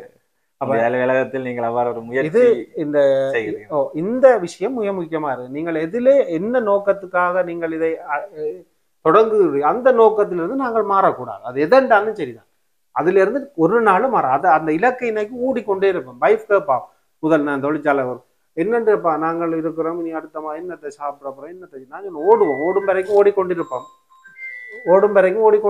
எங்கேயோ ஒரு இடத்த முற்றுற நேரம் நாங்கள் திரும்பி பார்த்தா அதுல இருந்து முடிவெடுப்போம். அப்படித்தான் ஓடிக்கொண்டிருக்கு. இப்போ ஓடிக்கொண்டே இருக்கிறோம். அது எங்களுக்கு இங்கே ஒரு இடத்துல பெரிய ஒரு மாற்றத்தை கொண்டு தரும். அந்த நம்பிக்கையும் அந்த மனநிறையும் அந்த இதையும் என்னை வளர்த்து விட்ட மனிதர்களை நான் கேட்டுக்கொண்டது. நீங்கள் மட்டக்களப்பில் பிறந்தீர்கள். மட்டக்களப்பு வாகரை ஒரு முன்னாள் போராளியாக இருந்து நீங்கள் யாழ்ப்பாணம் வருகின்ற போது, யாழ்ப்பாணத்தில் குடியேறுகின்ற போது உங்களை இந்த சமூகம் ஒரு வித்தியாசமாக அணுகியிருக்கும். உங்களோட கதைப்பது தொடக்கம், உங்களோட சேருவது வரை, உங்களுடைய மனைவியின் உறவுகள் தொடக்கம், இந்த மனைவியின் ஊரில் இருக்கின்ற சமூகத்தினர் எல்லாருமே உங்களை ஒரு புரத்தியாக அல்லது ஒரு வித்தியாசமான கண்ணோடு தான் அவர்கள் உங்களை அணுகியிருப்பார்கள். இது எங்கென்ற சமூக குறைபாடு என்று சொல்வதா, எவ்வாறு சொல்வது என்று எனக்கு தெரியவில்லை. இந்த சமூக அழுத்தத்தில் இது உங்களுக்கு ஒரு மன அழுத்தத்தை, யாழ்ப்பாணத்தை நோக்கி நீங்க வந்தபோது உங்களுக்கு ஒரு மன அழுத்தத்தையும் ஒரு கிட்டத்தட்ட விரக்தியையுமே ஏற்படுத்தி இருக்கும்னு நினைக்கிறேன். இந்த சூழலை நீங்கள் எவ்வாறு கையாண்டு இதிலிருந்து முன்னுக்கு வந்து இன்றைக்கு யாழ் மாவட்டத்தில் அல்லது வடமாகாணத்தில் ஒரு தவிர்க்க முடியாத ஒரு மனிதராக குயிலின்பன் என்ற ஒரு முன்னாள் போராளி கிழக்கில் இருந்து வந்து வடக்கில் ஒரு தவிர்க்க முடியாத மனிதன் என்று சொல்வதில் நான் பெரும் மகிழ்ச்சி அடைகின்றேன். அவ்வாறான ஒரு கட்டத்தை அடைந்திருக்கின்றீர்கள் என்றால் உங்களுடைய மன ரீதியான ஓர்மா, அந்த உணர்வுகள் உங்களை எவ்வாறு பாதித்தது, அந்த உணர்வுகள் இப்பொழுது எவ்வாறான மகிழ்ச்சியை உங்களுக்கு தருகிறது என்று நீங்கள் எங்களுடைய நேயர்களுடன் உணர்வுபூர்வமாக மனம் விட்டு உங்களுடைய உணர்வுகளை பகிர்ந்து கொள்ளுங்கள். இல்லை, இது உண்மையாகவே ஒரு நல்ல விஷயம் தான். இது உண்மையாகவே ஒரு ஒரு அறிமுகம் இல்லாத ஒரு ஒரு சமூகத்துக்குள் வந்து நாங்கள் அறிமுகத்தோடு வாழ்வது அல்லது எங்களுக்குரிய அடையாளத்தை தேடிக்கொள்வது என்பது மிகப்பெரிய சவாலான விஷயம். ஆனால் நான் அதான் முன்பு உங்களுக்கு சொன்னேன், நாங்கள் இதிலே எல்லாம் எங்களை பொறுத்தளவிலே நாங்கள் பல டிகிரிகளை முடித்திருக்கிறோம். சகிப்புத்தன்மை, விட்டு கொடுப்பு, ஒரு துன்பத்திலிருந்து மீள்வது, கஷ்டத்தை எதிர்கொள்வது, சவால்களை உடைத்தறிவது, இதெல்லாம் எங்களுக்கு ஒரு மிகப்பெரிய மனிதன் என்ன இன்னைக்கு உலகம் நேசிக்கின்ற அந்த அந்த மனிதனுக்குள்ளே நாங்கள் இருந்திருக்கிறோம் என்றால் அதெல்லாம் எங்களுக்கு ஒரு சர்வசாதாரண போராட்டம் கற்றுத்தந்த பாடங்கள். அது எங்களுக்கு மிகப்பெரிய வாய்ப்புகளையும் அல்லது எங்களை அடுத்தடுத்த கட்டத்துக்கு எங்களை நகர்த்தி கொண்டு போவதற்கு அது எங்களுக்கு நல்ல வழிகளை சொல்லி தந்தது. சமூகம் என்பதிலே நிறைய மாற்றங்கள் இருக்கிறது. அது அது இயல்பான ஒரு பிரச்சனை தான். பிரதேசவாதம் உங்களை எவ்வாறு இல்ல, பிரதேசவாதம் என்பதற்கு எதிரானவன் என்றது உங்களுக்கு தெரியும். ஏனென்றால் இன்றைக்கு நான் உங்களுக்கு தெரியும் இருக்கிற மக்கள் மட்டக்களப்பு இன்றைக்கு என்னை ஆரம்பத்தில் நான் யாரு எப்படியானவன் என்று தெரியாமல் இருந்தாலும் போக போக இந்த மண்ணிலே இருக்கிற மக்கள் இன்றைக்கு இங்க இருக்கின்றவர்களை விட என்னை அதிகமாக விரும்புகின்றதும் நேசிக்கின்றதும் ஒரு நிகழ்வுக்கு அல்லது ஒரு இதுக்கு சுரேஷ் வரையில்லை என்கின்ற பெரிய ஆதங்கத்தோடு இருக்கின்றது என்றால் அந்த மக்கள் என்னை நேசிக்கின்றதும் நான் அவர்களை நேசிக்கின்றதும். என்னை பொறுத்தவற்றில் இந்த பிரதேசவாதம் என்ற வார்த்தை தமிழர்களுடைய அகராதியிலிருந்து அகற்றப்பட வேண்டிய ஒரு தேவை. என்னை பொறுத்தவரை அது சொல்லுவார்கள் மட்டக்களப்பு என்றால் யாழ்ப்பாணத்துக்கு பிடிக்காத, யாழ்ப்பாணம் அதெல்லாம் ஒரு பொய்யான ஒரு போலியான ஒரு ஒரு ஒரு கதையாகத்தான் நான் நினைக்கின்றேன். என்றால் நான் இந்த மண்ணில் இந்த கலாச்சாரத்தோடு இந்த பின்னணியோடு இந்த இடத்திலே வாழ்கின்றேன். உங்களுக்கு தெரியும், வடமாகாணத்தினுடைய கைப்பணியாளர் சங்கத்தினுடைய தலைவராக நான் தான் தொடர்ந்து இருந்து கொண்டு வருகின்றேன். அதை விட பல வருடங்கள் இருக்கு. நான் இப்ப 5 வருடங்களுக்கு மேலாக நான் இருக்கின்றேன். ஒரு மட்டக்களப்பிலே கிழக்கிலே பிறந்த ஒருவன் மட்டக்களப்பு யாழ்ப்பாணத்திலே இருக்கின்ற ஒரு அமைப்பினுடைய ஒரு தலைவராகவும் ஒரு ஒரு ஒரு ஒரு ஒரு ஒரு செயற்பாடை முன்னெடுக்கின்ற அல்லது முடிவை எடுக்கின்ற அளவுக்கு ஒரு ஒரு ஆளுமையை தந்திருக்கின்றது இந்த சமூகம் என்றால் நாங்கள் அந்த சமூகத்தில் வைத்திருக்கின்ற அன்பும் நம்பிக்கையும் அவர்கள் எங்களோடு உறவாடி அந்த அதை ஒரு ஒரு ஒரு ஒரு புரிதலினூடாக நாங்கள் அதை வளர்த்திருக்கோம். எனவே இங்கு பிரதேசவாதம் என்பது இல்லை. எங்களுடைய முயற்சி சரியாக இருக்கின்ற போது பிரதேசவாதமோ அது எதுக்குமே ஒன்றும் இல்லை. ஆனால் இந்த பிரதேசவாதத்துக்கு நான் எதிரானவன், உங்களுக்கு தெரியும். இந்த பிரதேசவாதம் என்கின்றது ஒன்று அப்படியான உருவத்து மாயை இல்லை என்கின்ற இதை நான் பல வருடங்களுக்கு முன்னுக்கு அடித்து கூறியவன். அந்த வகையிலே நான் இதை ஒரு கதைக்காக அல்லது யாரையும் மண்டைய கழுவணுமன்றதுக்காக நான் சொல்ல வரவில்லை. இங்கிருக்கின்ற மக்கள் சரியான அன்போடு உணர்வோடு தங்களை ஆதரித்து வழிநடத்துகின்ற அத்தனை பக்குவங்களையும் பெற்றிருக்கின்றார்கள். இல்ல, யாழ்ப்பாண மக்களுக்கு அந்த மட்டக்களப்பு போராளிகள், மட்டக்களப்பு படையணி என்றால் ஒரு காலத்தில் நல்ல அன்பும் பற்றும் இருந்தது. ஆனா இந்த கர்நாடக பிரச்சனைக்கு பிறகுதான் அது ஒரு வேதனையான உணர்வுகளை ஏற்படுத்தியொழிய அந்த மட்டக்களப்பு போராளிகள் மீது யாழ்ப்பாண மக்களுக்கு மிகவும் உணர்வுபூர்வமான ஒரு அன்பும் பாசமும் பற்றும் அவர்களுடைய தியாகத்துக்கு ஈடிணை எதுவும் இல்லை என்ற ஒரு நம்பிக்கை மக்களுக்கு இருந்திருக்கின்றது. இன்றும் அதை சொல்வார்கள், அதை சொல்வார்கள். அந்த தியாகங்களும் அர்ப்பணிப்புகளும் ஏன் இன்றைக்கும் எத்தனையோ இன்றைக்கு அரசாங்கத்தில் அங்கம் வகிக்கின்ற எத்தனையோ அமைச்சர்கள் கூட பப்ளிக்காக சொல்கின்றார்கள் விடுதலை புலிகள் அர்ப்பணிப்பும் அவருடைய தியாகங்களும் அதை பற்றி. எனவே இந்த மக்களும் இன்றைக்கு அதை கூறிக்கொண்டிருக்கின்றார்கள். ஒரு சிலருடைய நீங்கள் குறிப்பிட்ட மனிதருடைய செயற்பாடுகளாலே இந்த இது உடைந்ததோ அல்லதுன்றதல்ல. அதை பற்றி நாங்கள் கதைக்கிறது என்று அதை பற்றி இங்கிருக்கின்ற எவருமே அதை பற்றி ஒரு பொருட்டாக எடுப்பதில்லை. அப்போ ஏன் நாங்கள் அதை பொருட்டாக எடுப்போம்? எனவே அதை விட்டு நாங்கள் ஒரு நல்ல நோக்கத்துக்காக நல்ல சிந்தனையோடு நல்ல செயற்பாட்டை செய்கின்ற போது எல்லாமே எங்களுக்கு நல்லதாக அமையும். குயிலின்பன் அவர்களே, நீங்கள் ஒரு முன்னாள் அரசியல் துறை போராளி என்பதை நான் நன்கு அறிவேன், உங்களோடு பழகியவன் என்ற வகையில். ஆனால் தற்போதைய தமிழ் தேசிய அரசியல் பரப்பில் யாழ்ப்பாணத்தில் நீங்கள் அரசியல் செயற்பாடுகளில் ஈடுபடுவதை தவிர்த்து வருகின்றீர்கள். நீங்களும் ஒரு அரசியல் செயற்பாடுகளில் ஈடுபடுவதற்கான வாய்ப்புகள் உங்களுக்கு இருக்கின்ற சூழ்நிலை, நீங்கள் ஏன் இந்த அரசியல் சூழலை தவிர்த்து வருகின்றீர்கள்? அரசியலில் ஈடுபடுகின்ற நோக்கம், சிந்தனை எதிர்காலத்தில் உங்களுக்கு இருக்கின்றதா? அரசியல் என்பது ஒரு மனிதனுடைய உரிமை. அது யாரும் சும்மா சொல்லக்கூடாது, இல்லை உனக்கு இல்லை என்று. அது எப்போ வரும் எப்போ போகும் என்றது காலம்தான் தீர்மானிக்கும். இன்றைய அரசியல் நீங்கள் பார்ப்பீர்களா இருந்தால் இந்த போராளிகள் என்பது தொடர்பாக நிறைய பேர் பிழையான கருத்துக்களை வைத்திருக்கின்றார்கள். போராளிகள் அப்படி இருக்கின்றார்கள், இப்படி இருக்கின்றார்கள், போராளிகளுக்கு சரியான ஒழுங்குபடுத்தல் இல்லை, போராளிகள் அப்படியானவர்களா அல்லது சந்தேகத்து பார்வையோடு இருக்கிறாரையும் வழி நடத்துகின்றார்களா, அல்லது பின்னாலே யார் இருக்கின்றார்களா? உண்மையாகவே நான் ஒன்றை மட்டும் இந்த இடத்திலே பதிவு செய்ய விரும்புகின்றேன். இன்றைக்கு எரித்திரியா என்கின்ற ஒரு மிகப்பெரிய நாடு, இன்றைக்கு அயர்லாந்து விடுதலை இயக்கம் இன்றைக்கு விடுதலையை பெற்று இன்றைக்கு அந்த தேசம் நிறைவான ஒரு தேசமாக கட்டமைக்கப்பட்டு இன்றைக்கு நகர்ந்து கொண்டு இருக்கின்றது. இந்த தேசத்தை ஆள்கின்றவர்கள் எல்லாம் அந்த விடுதலைக்காக போராடின அந்த போராளிகள், அந்த மனிதர்கள் தான் ஆழ்ந்து கொண்டு இருக்கின்றார்கள். எனவே ஒரு விடுதலைக்காக போராடின ஒரு போராளியோ அல்ல ஒரு மனிதனால் மட்டும்தான் அந்த இனத்தினுடைய வலியை 100% புரிந்து கொள்ள முடியும். இது தவிர்க்க முடியாத உண்மை.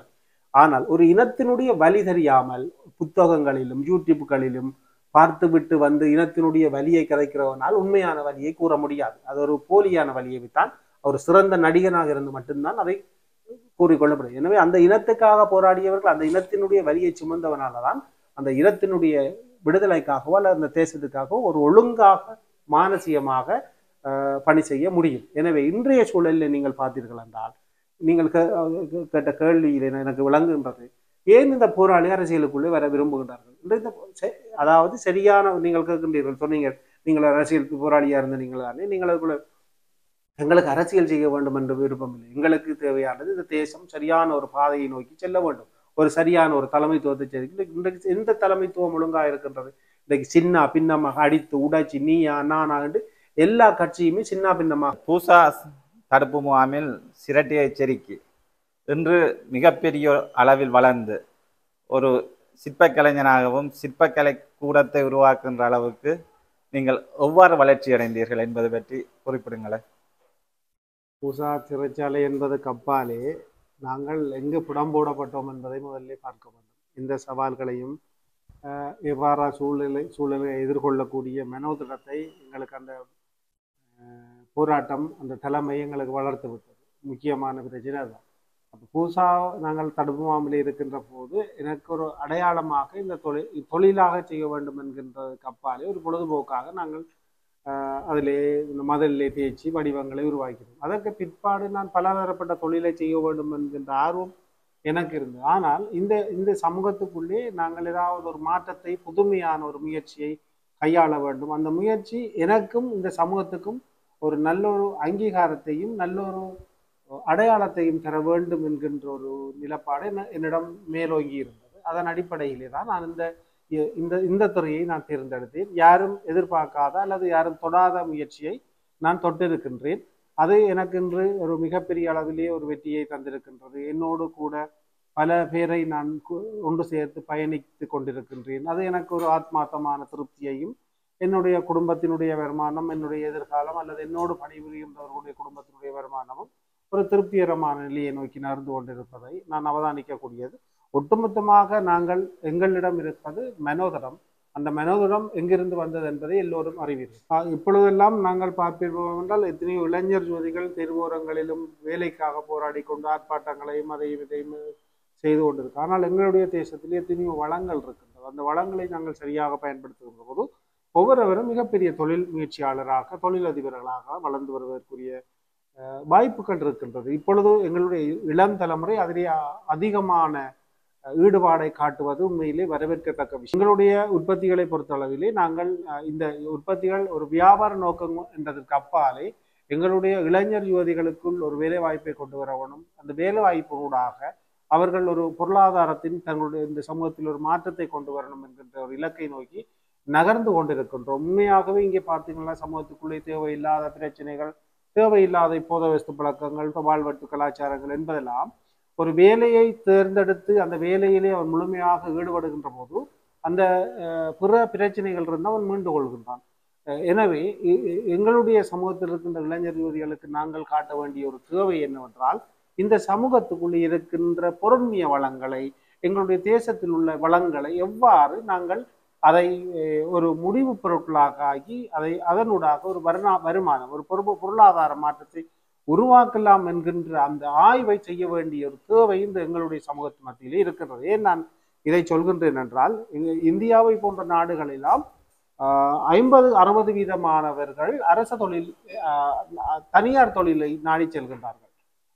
அதே போன்று ஏனைய நாடுகள், எங்களுக்கு பக்கத்தில் இருக்கின்ற நாடுகள் கூட, சைனாவிலே கூட அரசு திணைக்களங்களில் வேலை செய்கின்றவர் மிகவும் குறைவு. தனியார் துறைகள், கம்பெனிகள் அல்லது தனிய முயற்சியாளர்களாக இருக்கின்றவர்கள் அதிக அளவில் இருக்கின்றனர். ஆனால் இலங்கையை பொறுத்தளவு 70% அரச தொழில்தான் வேண்டும் என்கின்ற மனநிலையோடு இருப்பதுதான் இங்கு இந்த பொருளாதார மாற்றத்தில் பின்னடைவு காண்பதிலே மிக முக்கியமான பிரச்சனையாக இருக்கின்றது. ஏனென்றால் ஒரு சுயதொழில் செய்கின்ற என்னிடம் வேலை செய்கின்ற ஒரு பணியாளர் அவர் ஒரு மாதத்துக்கு நான் நினைக்கின்றேன் அரச திணைக்களங்களிலே ஒரு மிகப்பெரிய நிலையில இருக்கின்ற ஒரு அதிகாரியினுடைய சம்பளத்தை அவர் இங்கு பெறுகின்றார். எனவே தனியார் துறைகளில் அதாவது சுயதொழில் செய்கின்றவர்களாலே அதிகளவான வருமானங்களை ஈட்ட முடியும். அதனூடாக இந்த பொருளாதார மாற்றத்தை நாங்கள் அரசு திணைக்களங்களிலே இருக்கின்றவர்களுடைய நிலைப்பாடு அவர்கள் வேலை ஒன்று என்றால் அவர்கள் அரசு திணைக்களங்களை நாடி செல்கின்றார்கள். அது ஒரு கௌரவமாக பார்க்கின்றார்கள். ஆனால் கௌரவங்களுக்கு அப்பால் நாங்கள் பொருளாதார ரீதியான மாற்றத்தையும் பொருளாதாரத்தில் ஒரு மிகப்பெரிய மாற்றத்தை கொண்டு வர வேண்டும் என்றால் நாங்கள் எங்களுடைய மண்ணிலே இருக்கின்ற பொருண்மைய வளங்களை நாங்கள் சரியாக பயன்படுத்த வேண்டும். அதற்கு எங்களுடைய மண்ணில் சரியான பொறிமுறை இருக்கின்றதா இல்லை. இன்று எங்களுடைய மண்ணிலே இருக்கின்ற பொருண்மைய வளங்களை எந்த இடத்திலுமே அவர்களுடைய தரவுகளோ எந்த விதமான புள்ளி விவரங்களோ இல்லை. அதற்காகத்தான் இப்பொழுது கூட இந்த சிஎன்இயை உருவாக்கி ஒரு பேங்க் ஆஃப் ஷெஃப்ட் அதாவது ஒரு டேட்டா கலெக்ஷனை செய்வதற்குரிய முயற்சியினை கூட புலம்பெயர்ந்த மண்ணிலே இருந்து வந்தும் இங்கிருக்கின்றவர்களாக இணைந்து செய்திருக்கின்றோம். அதனூடாக கூட ஒரு மாற்றத்தை கொண்டு வருவதற்கு. எனவே நாங்கள் எங்களுடைய மண்ணிலே இருக்கின்ற இந்த பொருளிய மலத்திலே அதனூடாக என்னென்ன பயனை பெற முடியும், அதை எங்கு ஏற்றுமதி செய்ய முடியும், அதை எங்கு காசாக்கலாம் என்கின்ற அத்தனை அறிவுகளும் இங்கு இருக்கின்ற இந்த இந்த திணைக்களங்களாக இருந்தாலும் சரி, இந்த மண்ணிலே இருக்கின்ற முதன்மையானவர்களாக இருக்கின்றவர்கள் சரியா அவர்களிடம் அதற்கான திட்டம் இருக்க வேண்டும். அது மிக குறைவாக இருக்கின்றது. இன்று எங்களை தலைமை தாங்குகின்ற எங்களுடைய அரசியல்வாதிகள் கூட இந்த மண்ணிலே ஒரு பொருளாதார மாற்றத்தை இந்த நலிவுற்ற மக்களுடைய வாழ்வாதாரத்தை உயர்த்த வேணும் என்கின்ற இந்த பொருண்மைய ரீதியான எந்த விதமான திட்டமும் அவர்களிடம் இல்லை. நீயா நானா என்கின்ற அரசியல் போட்டிகளுக்குள் மூழ்கி இருக்கின்றார். யாரை வீழ்த்தி யாரை வெல்ல வேண்டும் என்கின்ற மனநிலையில் இன்று எங்களுடைய அரசியல் தலைவர்கள் இருக்கின்றார்களே தவிர இந்த மண்ணிலே இருக்கின்ற பொறுமைய வளங்களை சரியாக பயன்படுத்த வேண்டும் என்ற திட்டம் யாரிடமே இல்லை. எங்கேயோ ஒரு இடத்தில் எதிர்பார்க்கப்பட்டு அதனூடாக வருகின்ற பொருளாதார மாற்றங்களை வைத்துக்கொண்டு இங்கு இருக்கின்ற கட்சிகளுக்குள்ளே மோதல்களும் குழப்பங்களும் நடைபெற்று இங்கு இருக்கின்ற மக்களை அடிமட்டத்தில் இன்னும் பாதாளத்தை கொண்டு ஒரு மிக கேவலமான நிலையில் நாங்கள் இருந்து கொண்டிருக்கின்றோம். எனவே நான் ஒன்றை மட்டும் இந்த இளம் தலைமுறைக்கு சொல்கின்றேன். எங்கள் மண்ணிலே இருக்கின்ற எத்தனையோ இப்பொழுது தொழில் முயற்சியாளர்கள் வளர்ந்து வருகின்றார்கள். அவர்களுக்கு பின்னால் உரணியாக தேர்ந்து எங்களுடைய மண்ணிலே இருக்கின்ற இந்த பொருண்மைய வளங்களை சரியாக பயன்படுத்தி எங்களுடைய மண்ணிலே ஒரு பொருளாதாரத்தை மாற்றத்தை ஏற்படுத்துவதற்கு அனைவரும் முன்வர வேண்டும் என்று நான் இந்த இடத்திலே கேட்டுக்கொள்கிறேன். எங்களுடைய தொழிற்சாலையான நான் நினைக்கின்றேன் 5 வருடங்களை கடந்து இப்பொழுது சென்று கொண்டிருக்கின்றோம். இந்த வேளையிலே எங்களுடைய தொழிற்சாலையிலே பலதரப்பட்ட நிர்வாக நடைமுறைகளை நாங்கள் இங்கே கடைபிடிக்கின்றோம். அந்த நடைமுறைகள் அந்த பணி பிரிப்பு நடைமுறைகள் என்பது எங்களை பொறுத்தவரையில் அது ஒரு நல்ல ஒரு நிலையை ஆரோக்கியமான ஒரு நிலையாக எங்களுடைய தொழிற்சாலையை இயங்கு சக்தியாக இயங்கிக் கொண்டிருக்கின்றது. இங்கே ஒரு பொறிமுறை இருக்கு, ஒரு சுழற்சி முறையாக. அதாவது இதற்கு நான் தான் பொறுப்பாக இருக்கின்றேன், நான் வந்துதான் ஒன்றை சொல்ல வேண்டும் என்கின்ற வரையறைக்கு அப்பாலே இங்கு ஒரு திட்டமிடலும் ஒரு சீரமைக்கப்பட்ட ஒரு நிர்வாக கட்டமைப்பு இருக்கிறது. எனவே அந்த கட்டமைப்பு அவர்களுக்குரிய பணியை சீராக செய்வதற்குரிய சுதந்திரம் இருக்கின்றது. அதை அவர்கள் செவ்வனே செய்து கொண்டு வந்தார். அதனால் தான் இன்றும் நாங்கள் ஓரளவுக்கு என்பதற்கு அப்பால் நாங்கள் இன்று ஓரளவுக்கு முயற்சி எடுத்து வளர்ந்து வருகின்ற ஒரு தொழிற்சாலையாக இருக்கின்றோம். இதுவரை உங்கள் தொழிற்சாலையில் எத்தனை வகையான உற்பத்தி பொருட்களை நீங்கள் உற்பத்தி செய்திருக்கிறீர்கள்?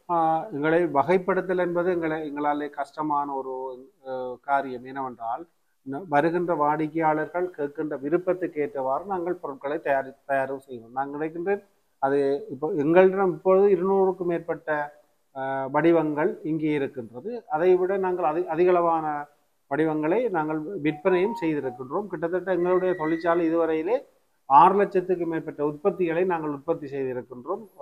6 லட்சம் பொருட்களை சிறிய பொருட்களை பெரிய பொருட்கள் 6 லட்சத்துக்கு மேற்பட்ட உற்பத்தி பொருட்களை நாங்கள் உற்பத்தி செய்திருக்கின்றோம். சிறிய பொருளை அல்ல, பெரிய பொருட்களை. எத்தனை பொருட்களை ஏற்றுமதி செய்திருக்கிறோம்? ஏற்றுமதி அதிகளவானது ஏற்றுமதி தான். வீத கணக்கில் சொல்வது என்பது இப்பொழுது ஒரு கஷ்டம் நினைக்கின்றேன். ஆனால் அதிகளவான பொருட்கள் நாங்கள் புலம்பெயர்ந்த தேசத்திலே இருக்கின்ற எங்களுடைய உறவுகள் தான் அந்த பொருட்களை கொள்வார்கள். உள்ளூரில் சந்தை வாய்ப்பு அதிகமாக கிடைக்கிறதா இல்லாட்டி வெளிநாடுகளில் சந்தை வாய்ப்பு அதிகமாக கிடைக்கிறதா? இரண்டுமே எங்களுக்கு ஈக்குவலான ஒரு இதைத்தான் காணக்கூடிய. என்றால் எங்களுடைய மண்ணிலே வாழ்கின்ற மக்கள் எங்களுடைய பொருட்களை வேண்ட வேண்டும், அதனை மற்றவரோடு கொடுக்க வேண்டும் என்கின்ற ஆர்வம் இருக்கிறது. புலம்பெயர்ந்த மண்ணில் இருக்கின்றவர்கள் இது எங்களுடைய தாயகத்திலே உற்பத்தி செய்கின்ற பொருள், அதை நாங்கள் பெற வேண்டும் என்கின்ற ஆர்வத்தோடு எடுத்துக்கொண்டு இந்த கைவினை பொருட்களில் தமிழாக்கள் ஆர்வம் காட்டுகின்றார்களா சிங்களாக்கள் ஆர்வம் காட்டுகின்றார்களா? மிகச்சிறந்த ஒரு கேள்வி ஒன்று நீங்கள் கேட்டிருக்கின்றீர்கள். ஏனென்றால் இது உங்களுக்கு தெரியும், இதுகால வரையிலும் தென்பகுதியிலே தான் இருந்துதான் இப்படியான உற்பத்தி பொருட்களை எங்களுடைய மண்ணுக்கு அதிக அளவிலே வந்து கொண்டிருந்தது. ஆனால் இப்பொழுது நிலைமை மாறி இருக்கிறது. நாங்கள் இங்கிருந்து இந்த பொருட்களை தென்பகுதிக்கு அனுப்பி கொண்டிருக்கின்றோம். நான் நினைக்கின்ற இலங்கையிலே அதிக அளவான இடங்களுக்கு அனுப்புகின்றோம். நாங்கள் காகில்ஸ் போன்ற மிகப்பெரிய விற்பனை நிலையங்களை கொண்ட அந்த காகில்ஸ் விற்பனை நிலையத்துக்கு கூட நாங்கள் எங்களுடைய பொருட்களை நாங்கள் விற்பனை செய்து கொடுத்து கொண்டிருக்கின்றோம். அவர்கள் விற்பனை செய்து கொண்டிருக்கின்றார்கள். நான் நினைக்கின்றேன் இலங்கையிலே இவ்வாறான ஒரு தொழிற்சாலை இது மட்டும்தான் இருக்கும் என்று, இவ்வாறான சகல ஒழுங்குகளோடும் சகல விதமான உற்பத்திகளை செய்யக்கூடிய ஒரு தொழிற்சாலை, நிறுவனமயப்படுத்தப்பட்ட தொழிற்சாலை.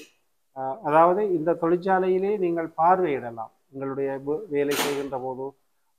இதிலே ஒரு குறிப்பான சுவாரஸ்யமான சம்பவம் என்னென்றால், நாங்கள் இந்த வர்த்தக கண்காட்சி மிகப்பெரிய அளவில் யாழ்ப்பாணத்தில் நடைபெறுகின்றது. அந்த வர்த்தக கண்காட்சியில் நாங்கள் ஒரு பிரம்மாண்டமான ஒரு காட்சி கூடத்தை அமைத்திருந்த போது அங்கு வந்து அதிகமானவர் கேட்டால், நீங்கள் இங்கே தென்பகுதியில இருந்து வந்தீர்களா, கொழும்பிலிருந்து வந்தீர்களா, கண்டியிலிருந்து வந்தீர்களா, புத்தளத்தில் இருந்து? இல்லை நாங்கள் யாழ்ப்பாணம் என்று சொன்ன பிறகு அவர்களுக்கு ஒரு மிகப்பெரிய ஆச்சரியம். அடை எங்கட மண்ணில் இப்படியான பொருட்கள் வச்சுக்கிறாங்களா, எங்க இருக்கு கோப்பா, அடை நான் காணலையே, நான் அறியலையே, ஒப்பா அப்படி செய்றீங்க, அந்த அப்படி ஒரு மிகப்பெரிய கேள்வி. அப்பொழுது நான் பிற அடுத்த இதுகளிலே நாங்கள் கோப்பாய் யாழ்ப்பாணம் என்ற அடையாளத்தை நாங்கள் குறைத்திருந்தோம். வந்தவர்களும் கோப்பாய் மண்டை. நான் நினைக்கிறேன் அந்த புலம்பெயர்ந்த மண்ணில் இருக்கின்ற ஒரு சகோதரர் என்னோடு கதைத்து கொண்டிருக்கின்ற போது சொன்னார், கோப்பாய் என்று அடித்தாலே கிராப்டரி தான் வருகிறது முன்னுக்கு வந்து. கிராப்டரி கோப்பாய், யாழ்ப்பாணம் என்று அடித்தாலே கோப்பாய் தான் முன்னுக்கு வந்து நிற்குது. அந்த அளவுக்கு உங்களுடைய தொழிற்சாலையை இணையதளங்களிலே இதிலே தேடிக்கொண்டிருக்கின்றார்கள் என்கின்ற ஒரு பெருமையான செய்தியை கோப்பாய் மண்ணுக்கு சேர்ந்திருக்கின்றது. இதுவரை நேரமும் கிராப்டரி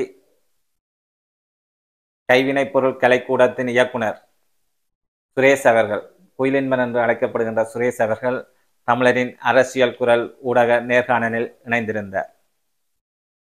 குயிலின்பன் அவர்களின் முயற்சி யாழ் மாவட்டத்தில் பல்வேறு கைவினைப் பொருட்களை உற்பத்தி செய்கின்ற முயற்சியிலும் அவற்றை உலகம் பூராகவும் அறிமுகம் செய்து வைக்கின்ற முயற்சியிலும் ஈடுபட்டிருக்கின்றார். அவருடைய தொழிற்துறையில் பல்வேறு இளைஞர்களும் யுவதிகளும் தொழில் வாய்ப்பினை பெற்று அவருடைய வாழ்வாதாரத்தை முன்னெடுத்து செல்கின்ற சூழல் காணப்படுகிறது. அவருடைய முயற்சியில் பல குடும்பங்கள் இன்று வாழ்கின்ற நிலை காணப்படுகிறது. அந்த வகையில் தமிழரின் அரசியல் குரல் ஊடகத்தின் சார்பில் அவருடைய சேவையையும் அவருடைய முயற்சியையும் நாங்கள் பாராட்டிக் கொள்கின்றோம். திரு குயிலின்பன் அவர்களே, எமது ஊடகத்தளத்துடன் இதுவரை நேரம் இணைந்திருந்தமைக்கு தமிழரின் அரசியல் குரல் சார்பிலும் நேயர்கள் சார்பிலும் எமது நன்றியை தெரிவித்துக் கொள்கின்றோம். நன்றி சசி அவர்களே. உண்மையிலே இந்த தமிழரின் குரல் ஊடகமானது எங்களுடைய தொழிற்சாலைக்கு வருகை தந்து எங்களுடைய அடையாளங்களை ஆவணப்படுத்தி வெளியுலகுக்கு பறைசாற்றுகின்ற ஒரு மிகப்பெரிய பணியை செய்து கொண்டிருக்கிறேன். நிச்சயமாக உங்களோட பணி மேலும் சிறப்பாக அமைய எங்களுடைய வாழ்த்துக்கள். நன்றி. இந்த விளக்கை முரலும் 4700 ரூபா. இது அந்த சோறு சமைக்கிறதுக்கு யூஸ் பண்ணுறது. இது 1200 ரூபா. 200 1200 ரூபா. இது வந்து 350 ரூபா. இதுக்கு சோத்துக்கரண்டி தான். இது கறியில் அதுகளுக்கு யூஸ் பண்ணுறது. இது 450 ரூபா. இது ஃபுல்லாக பெனையும் சிரட்டையும். இது அந்த கேக் அடிக்கிறதுக்கு யூஸ் பண்ணுறது. இது 400 ரூபா. இதுக்கும் ஃபுல்லாக பெனையில் செஞ்சது. இது 450 ரூபா. மற்றது இந்த மூண்டும் ஒவ்வொரு சைஸில் இருக்குது. இது வந்து 250 ரூபா. இது 200. இதுக்கும் 280 ரூபா. இது இதுவும் 250 ரூபா. இன்னொரு சைஸில் இருக்குது, அதை முடிச்சுட்டு வரட்டா. அதுவும் 150 ரூபா அந்த சைஸ். இது வந்து இப்படி செட்டாக இருக்குது 1500 ரூபா. சரியா?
இது 4950 ரூபா. யானை.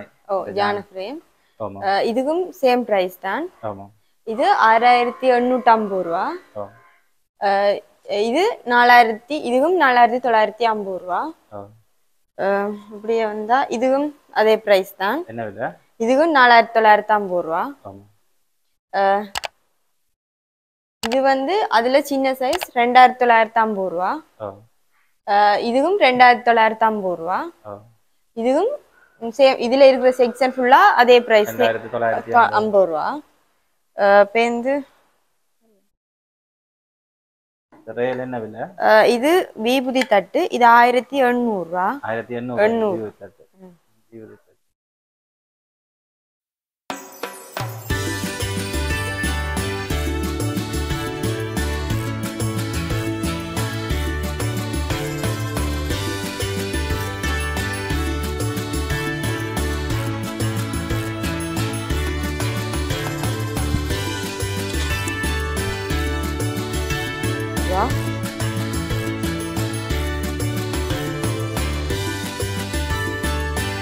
என்ன விலை?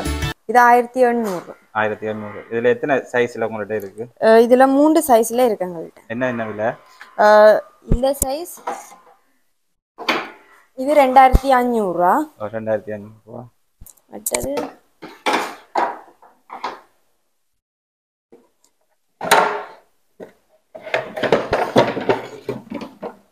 இது 3200 ரூபா. 3200.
தமிழரின் அரசியல் குரல் யூடியூப் சேனல் உருவாக்கத்திற்கும் அதன் வளர்ச்சிக்கும் உங்கள் ஆதரவினையும் பங்களிப்பினையும் எதிர்பார்க்கின்றோம்.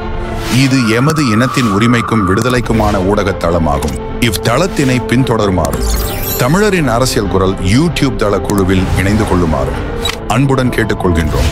நீங்கள் எமது குழுவில் இணைந்து கொள்ள சப்ஸ்கிரைப் செய்யுமாறு அன்புடன் வேண்டுகின்றோம். அதேவேளை பெல்வட்டினையும் அமர்த்துங்கள். அப்பொழுது எமது பதிவுகள் குறும் செய்தியாக தங்களை வந்தடையும்.